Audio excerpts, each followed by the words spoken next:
J'étais en train de tirer ma chaise à la table de la salle à manger quand le pied de mon neveu a jailli et l'a repoussé d'un coup sec. La chaise a raclé bruyamment sur le parquet. Les domestiques ne s'assoient pas avec nous, a lancé Clément, 11 ans, en me regardant droit dans les yeux. Maman l'a dit. La conversation du dîner dominical s'est tue. 18 membres de la famille, toute ma famille élargie, observaient la scène qui se déroulait sous leurs yeux. Ma sœur Chloé a souri dans son verre de vin. Clément, ce n'est pas poli, mais tu as dit que tante Margot était en gros la bonne. Tu as dit qu'elle nous servait. Mon oncle Richard a été le premier à rire, puis mon beau-frère, puis ma cousine Julie. En quelques secondes, toute la table riait. Pas des rires gênés, mais de vrais éclats de rire. Ma mère a couvert sa bouche de sa main, mais ses épaules étaient secouées de rire. Clément avait l'air satisfait de lui, le pied toujours prêt à repousser la chaise si j'essayais de la reprendre. J'ai regardé ma sœur. Elle a croisé mon regard, toujours souriante, et a haussé les épaules comme pour dire « Les enfants, que veux-tu » J'ai pris mon sac à main sur la console de l'entrée et je suis sortie par la porte d'entrée sans dire un mot. Derrière moi, j'ai entendu mon oncle Richard dire « Eh bien, quelle scène », suivi d'autres rires. Je me suis assise dans ma voiture un instant avant de démarrer le moteur. La maison que je venais de quitter. La grande demeure bourgeoise où Chloé organisait ses dîners semblait chaleureuse et accueillante à travers les fenêtres.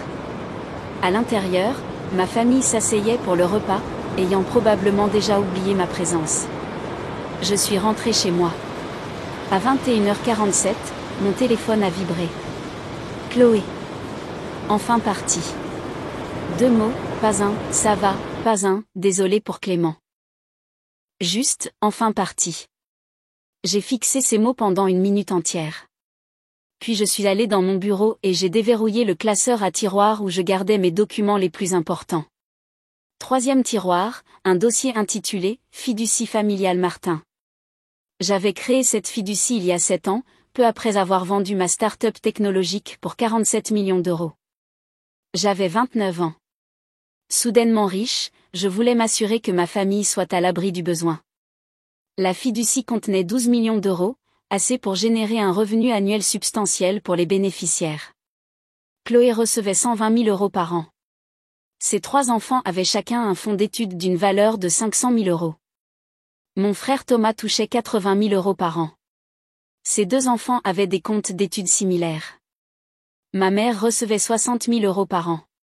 Divers cousins, nièces et neveux recevaient tous des distributions ou avaient des fonds mis de côté. Les documents de la fiducie étaient clairs. J'étais la constituante et la fiduciaire. J'avais toute l'autorité discrétionnaire pour ajouter ou retirer des bénéficiaires. La fiducie était révocable à ma seule discrétion. Ma famille croyait que l'argent venait d'un parent éloigné, le grand-oncle Bernard, qui aurait laissé une fortune à sa mort. Je ne les ai jamais corrigés. C'était plus simple que d'expliquer que je l'avais financé moi-même. Ils me prenaient pour la femme célibataire qui galérait un peu, avec un vague poste de cadre intermédiaire dans la tech.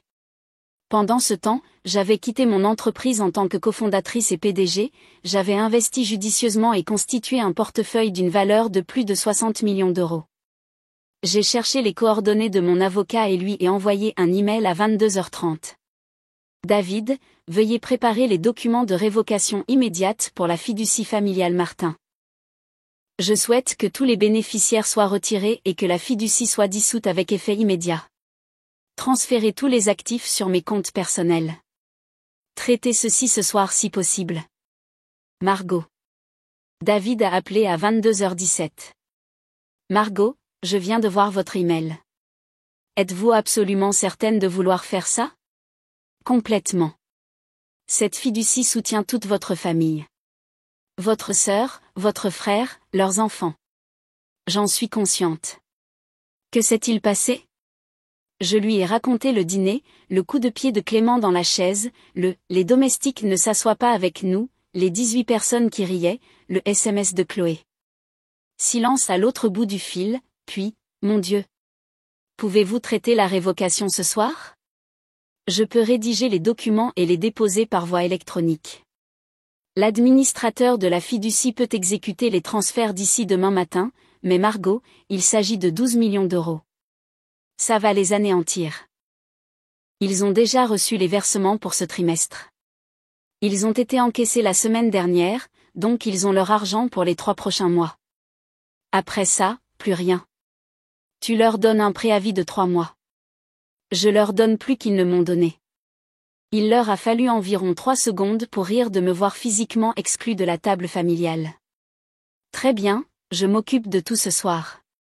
Vous recevrez la confirmation avant 6 heures du matin. Après avoir raccroché, j'ai tapé une réponse à Chloé, comme tarante. J'ai éteint mon téléphone et je suis allée me coucher. À 6h14, mon téléphone sonnait déjà quand je l'ai rallumé. Chloé. J'ai laissé sonner. Elle a rappelé immédiatement. Encore. À 6h30, elle avait appelé 14 fois. L'email de David est arrivé à 6h22. Révocation de la fiducie terminée. Tous les actifs transférés sur vos comptes. Les bénéficiaires verront des soldes à 0 lorsqu'ils vérifieront aujourd'hui. Document déposé auprès du greffe. C'est fait. À 6h45, un SMS de Chloé. Appelle-moi tout de suite.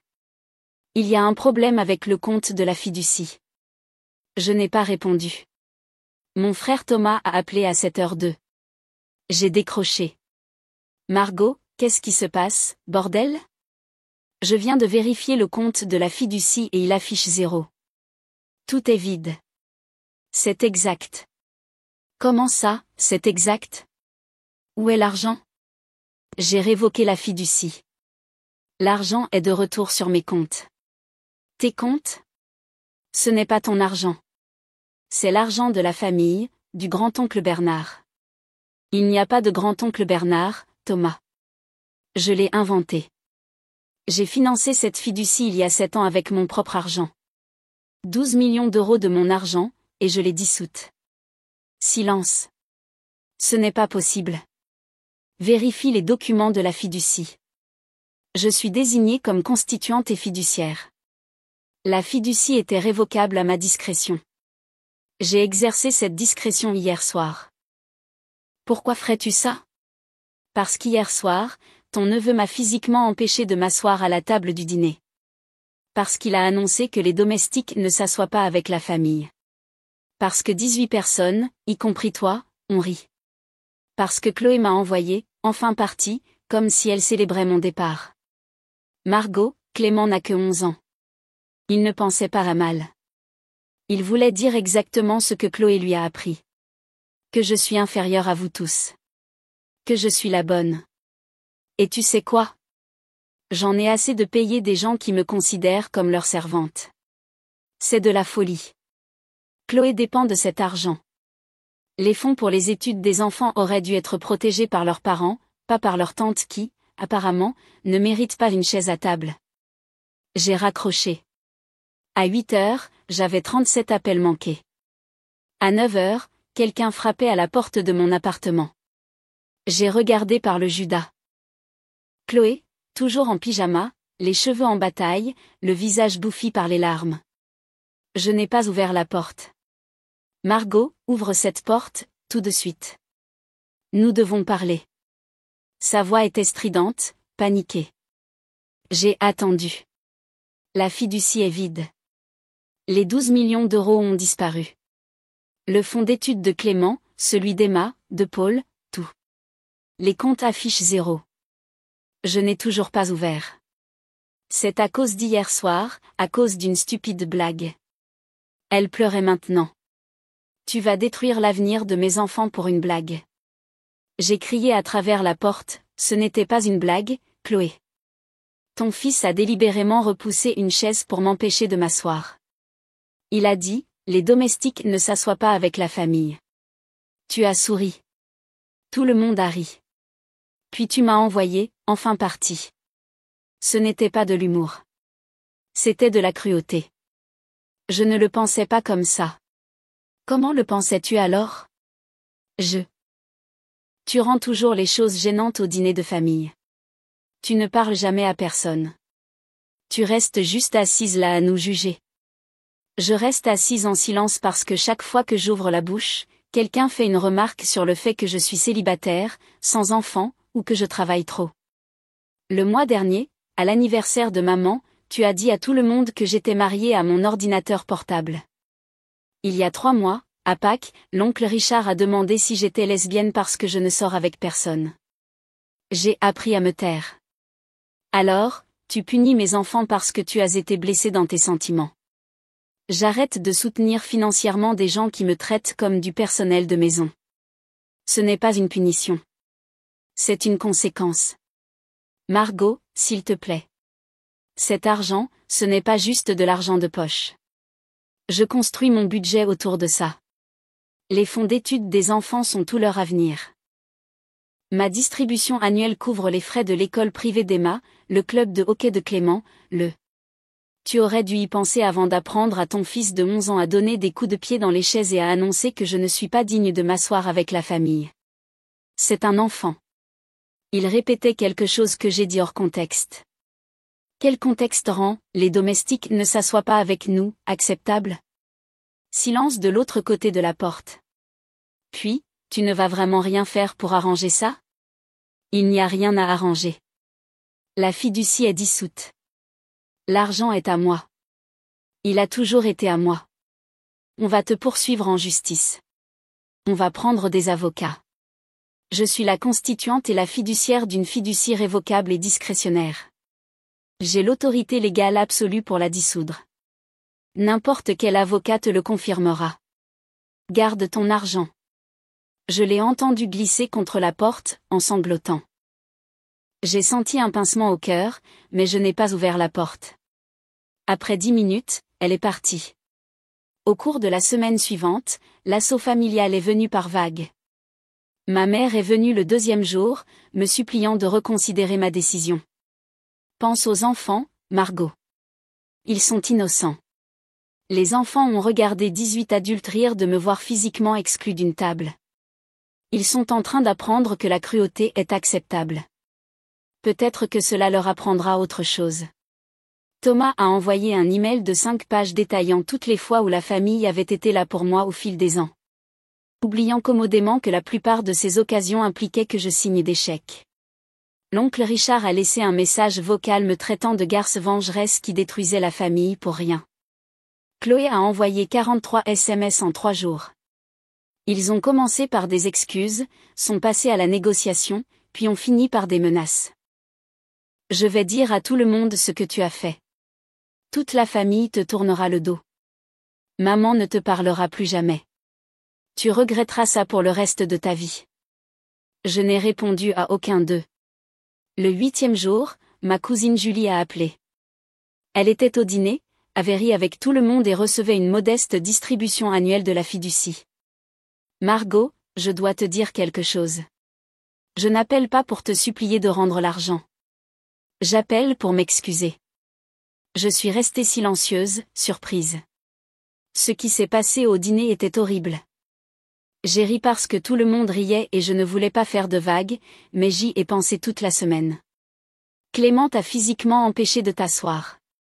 Il a annoncé que tu n'étais pas digne de manger avec la famille. Et nous avons tous simplement ri. Oui, c'était mal. Fondamentalement mal. Et le SMS de Chloé, enfin parti. C'était cruel. Tu n'as pas su réagir.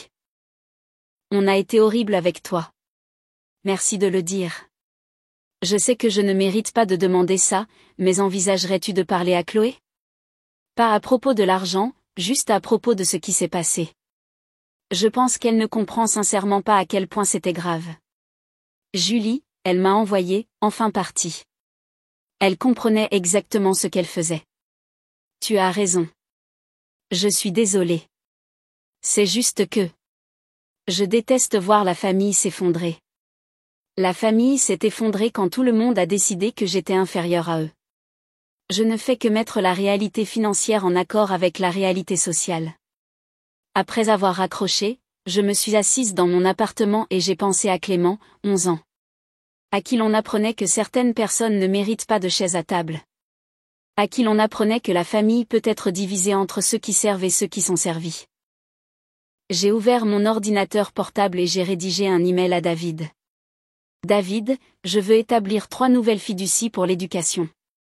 500 000 € chacune pour Clément, Emma et Paul. Les fonds seront accessibles à leurs 25 ans, pas à 18 ans.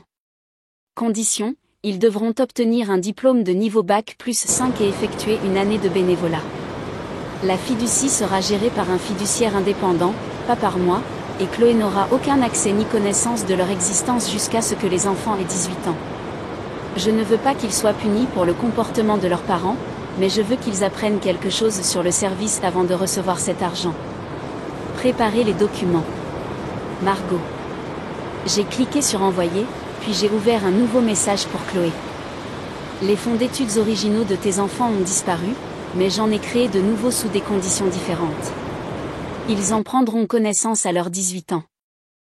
Ces fonds exigeront qu'ils obtiennent un diplôme et fassent du bénévolat avant de pouvoir y accéder. Je ne te dirai pas les montants. Tu devras me faire confiance sur le fait que je me suis occupée d'eux, malgré le fait que tu aies appris à ton fils que je suis la bonne. Quant à ta distribution annuelle et à celle de tous les autres, elles ont disparu pour de bon. Habitue-toi à vivre avec ce que tu gagnes réellement. Et Chloé, ce n'est pas moi qui ai détruit cette famille. C'est toi qui l'as fait, le jour où tu as appris à ton fils à repousser les chaises d'un coup de pied. Je l'ai envoyé avant de pouvoir y réfléchir à 2 fois. Sa réponse est arrivée en quelques minutes. J'espère que tu es heureuse, seule avec ton argent. J'ai répondu, je suis plus heureuse que lorsque j'essayais de m'asseoir à une table où je n'étais pas la bienvenue. J'ai bloqué son numéro, éteint mon téléphone et j'ai regardé mon appartement silencieux. Plus de dîner de famille, plus d'obligations de vacances, plus besoin de prétendre que signer des chèques me rendait digne du respect humain le plus élémentaire. Le lendemain matin, j'ai fait un don de 5 millions d'euros à une association qui fournissait des repas aux familles sans abri. Des gens qui comprenaient ce que signifiait être exclus de la table. Des gens qui connaissaient la différence entre les domestiques et la famille. Certaines personnes héritent de la richesse. D'autres héritent de la cruauté. Et certaines personnes finissent par apprendre qu'on ne peut pas acheter le respect avec des fiducies. Mais on peut cesser de financer le manque de respect.